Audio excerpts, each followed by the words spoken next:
Mikhail Gorbachev is set to be buried on Saturday, but there won't be a state funeral for the last Soviet leader. Russian President Vladimir Putin is denying him that honor. And what's more, he won't be at the funeral either.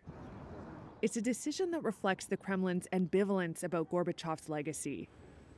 Putin was seen placing roses at his coffin on Thursday, with a spokesperson saying he was there in lieu of the funeral due to his work schedule.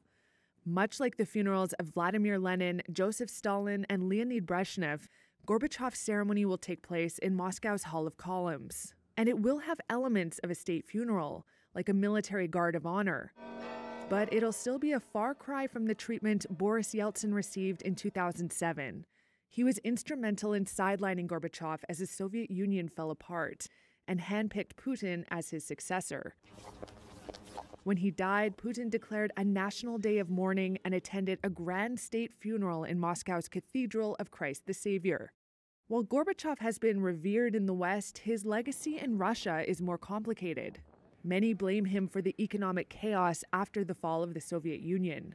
Putin once called the breakup of the Soviet Union the greatest geopolitical catastrophe of the 20th century. Now, Russia's invasion of Ukraine appears aimed at reversing, at least in part, the collapse of the Soviet Union that Gorbachev failed to prevent in 1991.